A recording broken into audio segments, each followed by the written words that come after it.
Hello and welcome to the ReConnect podcast, a weekly show sponsored by the Anasazi Foundation and powered by Sturry Studios. I'm Gaynalyn Condi, your host. I'm so grateful you've joined us, where we have conversations to help you strengthen your most important relationships and reconnect with those that matter most.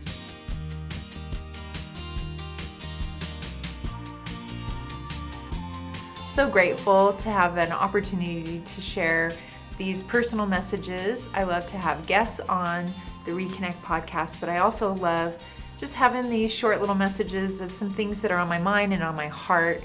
And at the time of this taping, it's summer.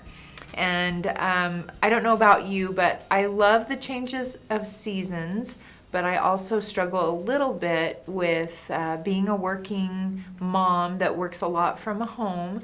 That change in flow of schedules and the dynamics of having kids home when you're trying to still get the things on your to-do list done, it's just brought to mind the thought of how easily we fall into a trap of saying yes to everything and how out of balance we get pretty quickly when we do that.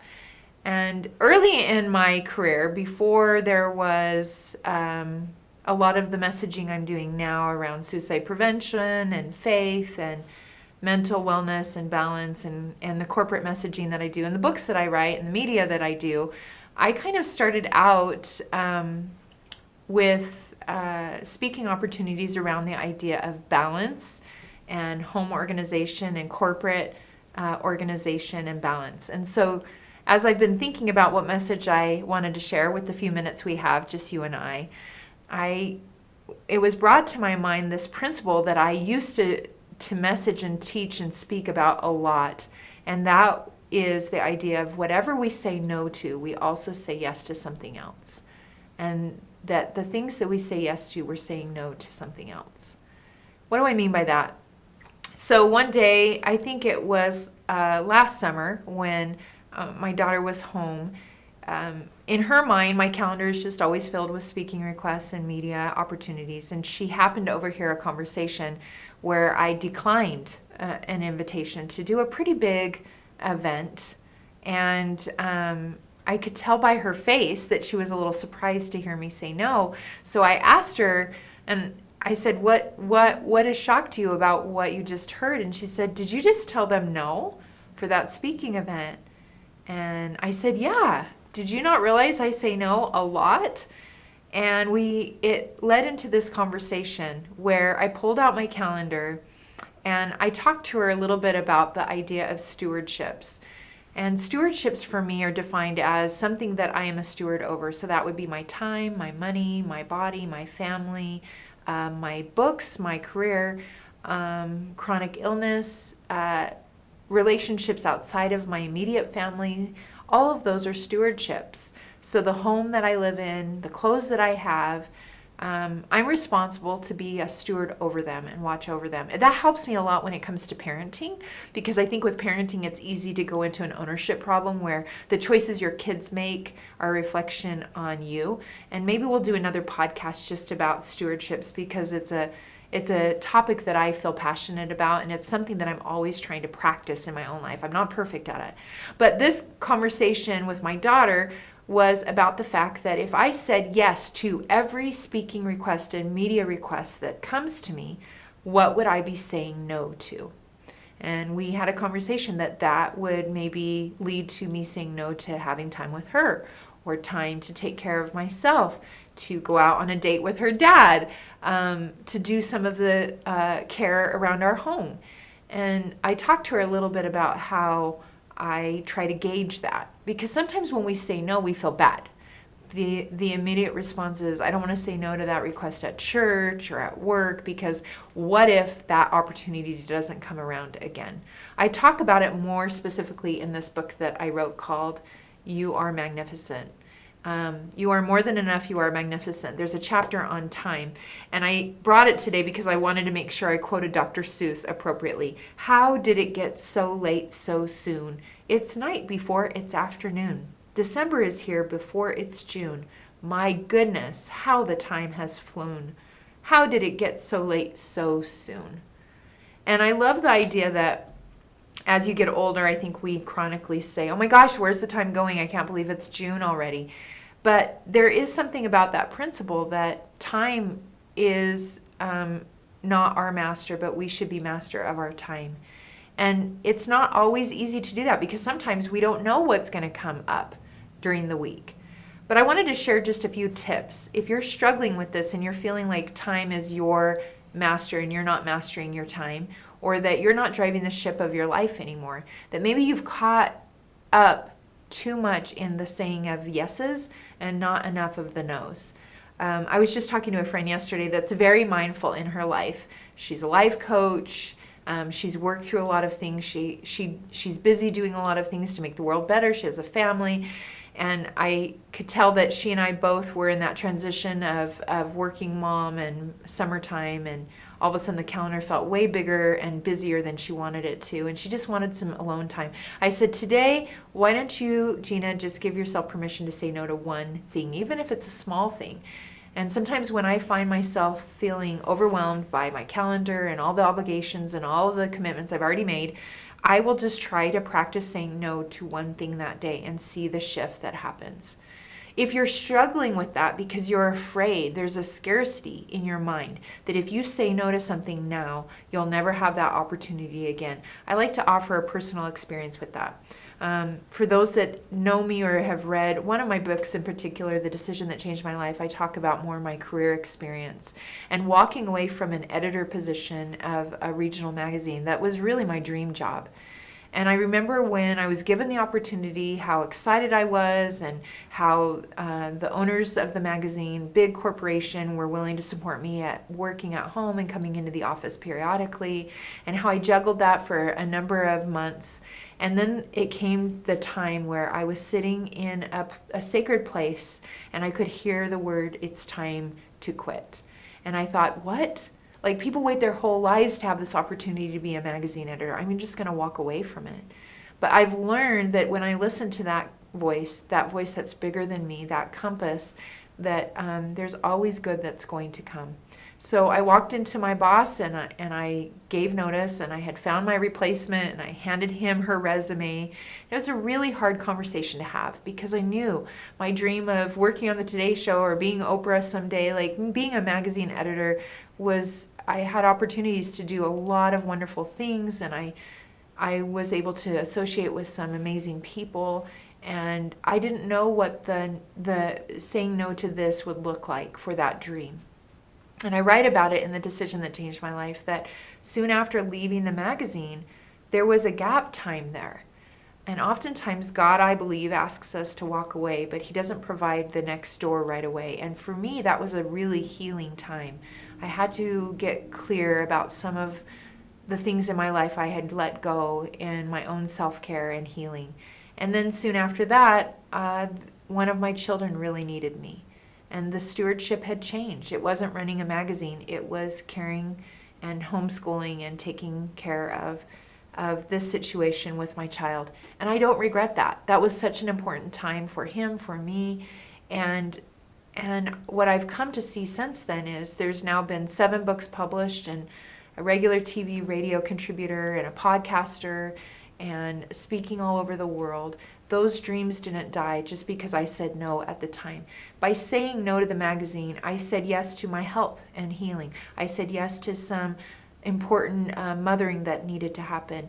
I said yes to a future opportunity to collaborate with a friend. We started a business and we did some marketing consulting that led to some of this messaging that I did around balance and organization. So the next time you find yourself in a situation where you want to say yes, it's like this automatic thing, like we're not being kind if we say no to our kids, or we're not going to have an opportunity if we don't say yes at work.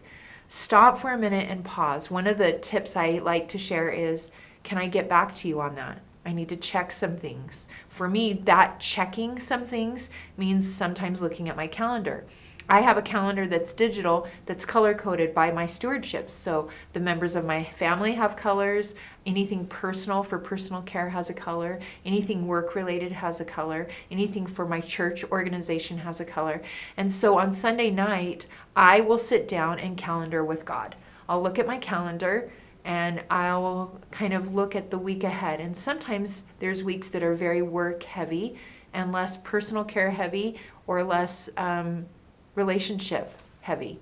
And that allows me to then see maybe the next week. Sometimes balance isn't in a day, it's over a week or over a month. When I'm releasing a book, or I know I have a really busy speaking schedule, I can handle that. Our family can handle that for a few weeks at a time. But if I do that for too long, I like to compare that to the glass ball and the rubber ball analogy. If you were juggling glass balls and you dropped a glass ball, it would break. If you were juggling rubber balls and you dropped one of those balls, it would bounce. I'm not a juggler, but I know that fact to be true. So if I'm not careful, something that I consider a rubber ball, so on a night when I'm speaking, my family doesn't get the best home-cooked meal from me. They usually get leftovers, right? And that's okay. But if I also never show up to have family dinner with them because I'm always leaving the house to go speak, the glass ball may become my family relationships or my health. And so it was important that day to circle back in this conversation with my daughter and show her that she has permission to say no to things. And she's really good at it. She's very good at kind of tuning into herself and saying, do I need more alone time, or do I need more socializing? And sometimes we don't get it right. We don't realize that we've said yes to too many things until we start to feel resentment.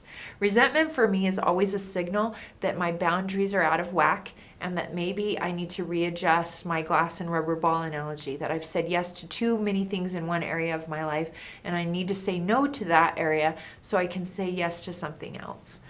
I also have come to understand that balance and seasons in our lives change. When you are a new mom with a new baby, I often get asked about speaking and writing and podcasting and media. People that have that in their heart and they want to do that, I will share with them that I'm in a season in my life right now where I have a teenage daughter at home and a college-age son that doesn't live at home. And this is a season in my life where our family can incorporate this, and it still allows me to guide and guard the values of being a mother and a wife that I care about as well. And when you are trying to live value-driven, then it's sometimes easier to discern whether or not you need to say yes or no to something. I'm clear on some of my boundaries around my values, and so if an opportunity comes up and it feels like it's going to violate a boundary, that's sometimes an easier no for me. What is often hard is when I value two things that feel competing.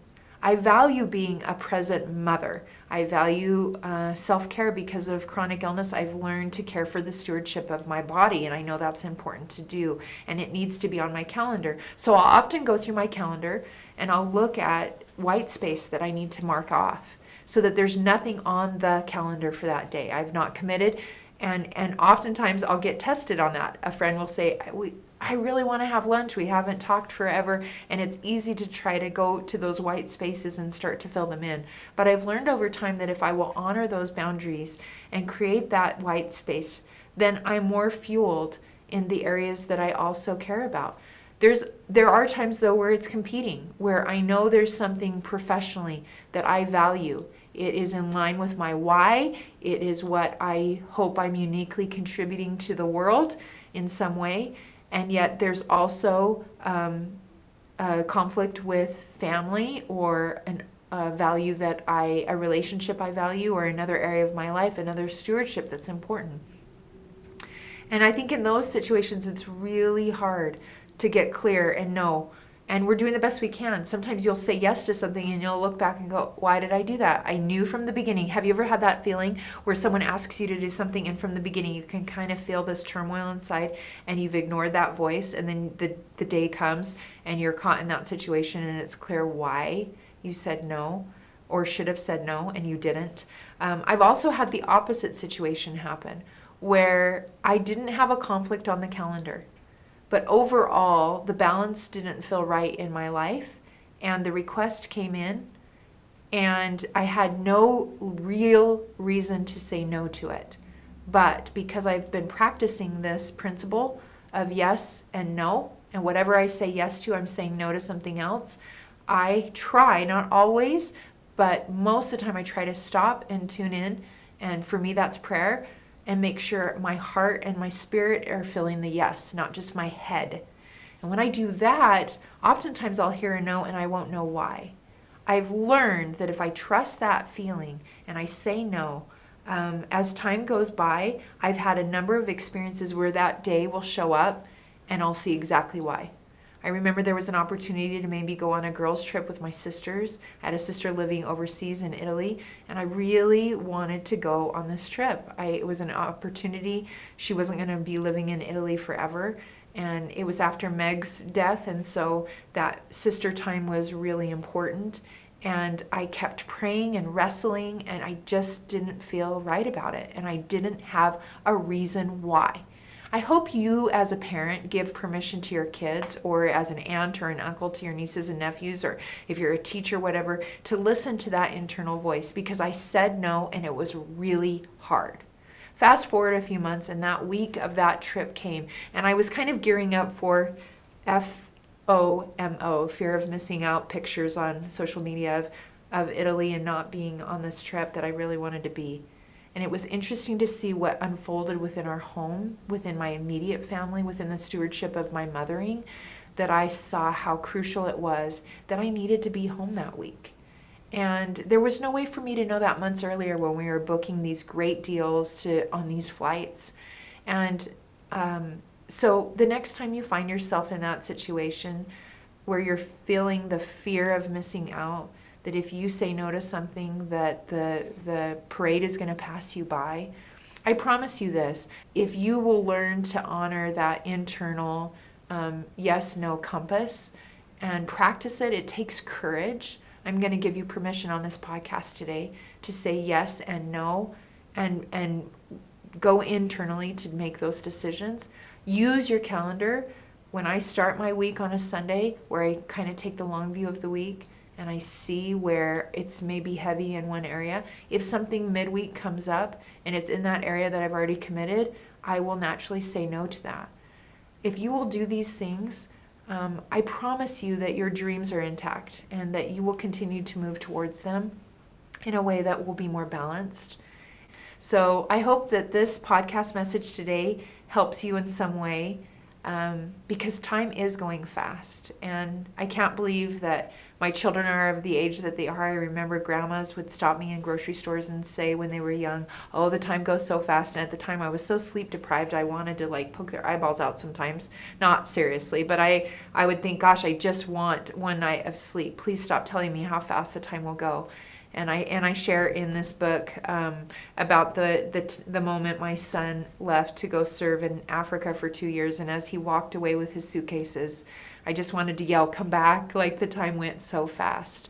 And I know that that is true for all of us, that our stewardship, the most valuable commodity we have is our time. I hope that this has helped you in some way reconnect with you, with your source, with your family, with your stewardship assignments. Thank you for joining me here on the ReConnect podcast. And thank you to the Story Studios and the Anasazi Foundation for making this possible. Thank you for listening to the ReConnect podcast, presented by Anasazi Foundation. Are you worried about your teenager? Are they struggling with depression, low self-esteem, anger, drugs, or suicidal thoughts and feelings? If so, Anasazi Foundation can help. Anasazi is a wilderness therapy program for at-risk youth, and our mission is to help turn hearts homeward. To learn more about us, please visit anasazi.org. If you liked this show, please be sure to subscribe and leave us a review. Thank you again.